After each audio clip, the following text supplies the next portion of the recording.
had some major breakthroughs. The California Department of Public Health released a long-held fact sheet that they wrote in 2009, and it was suppressed by industry. It took a lawsuit from a professor at UC Berkeley to get this fact sheet released and out to the public. And that's been almost 10 years, and so many people have already died of the glioblastomas, the acoustic neuromas, the salivary gland tumors, the thyroid tumors. So it's urgent that we get this information out to the public. In the Mediterranean country of Cyprus, in December, their entire medical community made an EMF, or electromagnetic field declaration, and they have put out a 16-point bulletin to the public to teach them to use today's technology safely until the industry brings biologically safe mobile technology to market. The United States National Institute of Environmental Health Sciences houses the National Toxicology Program.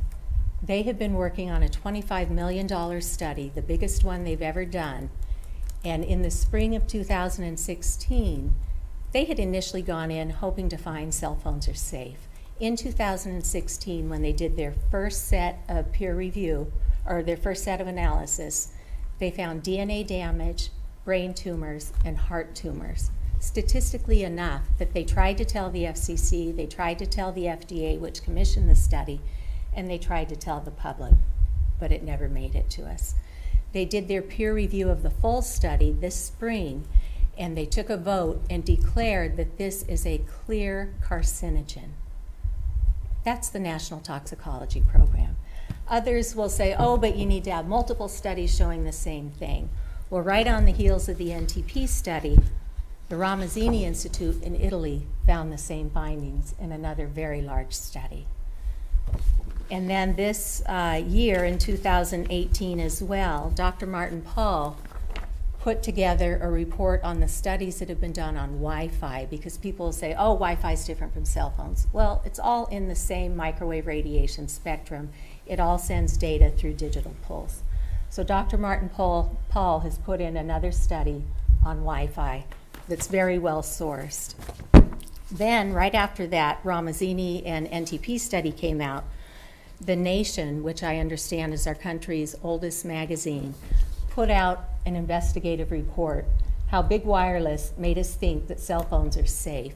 And what they uncovered is back in the 90s, the industry itself conducted their own studies, found it to be carcinogenic, and that children are more vulnerable. And they did not invoke the precautionary principle. They suppressed it and got the Telecom Act passed. Harvard published a similar report more extensively in 2015 called Captured Agency.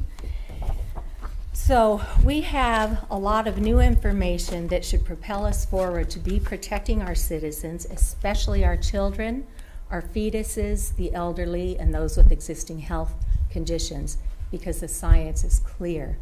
We are at risk.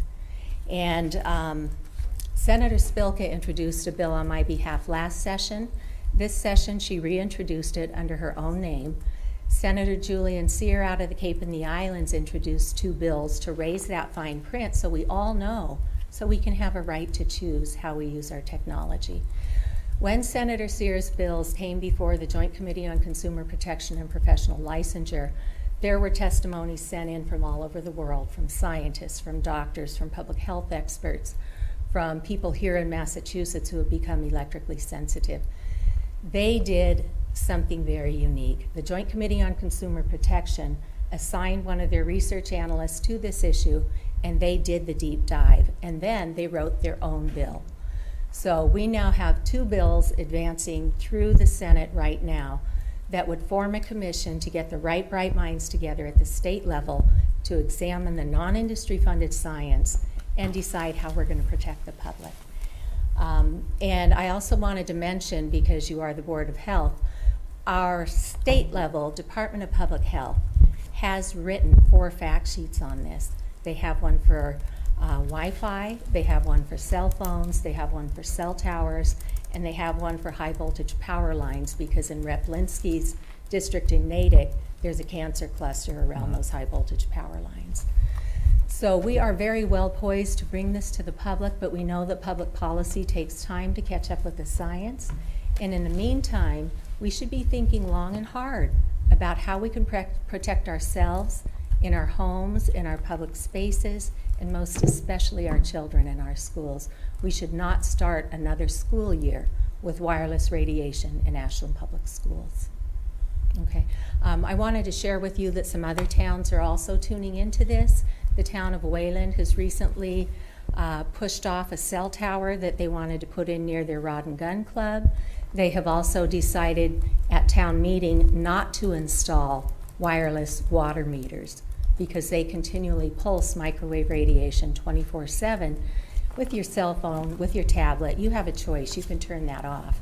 But when the industry puts a device on your home that's pulsing radiation 24/7, you don't have a choice in that. And if we don't get ahead of this issue quickly, the industry's next step is for 5G and the Internet of Things. 5G has the crummy end of the spectrum with the millimeter waves. We've already used up the good spectrum with 3G and 4G. With 5G, they're promising great speeds, everything will be connected, but it can't travel very far. So what they want to do is put in additional infrastructure. The existing cell towers won't go away. They want to add cell towers inside our neighborhoods, every 2 to 12 houses, on street level poles in the public access right-of-way.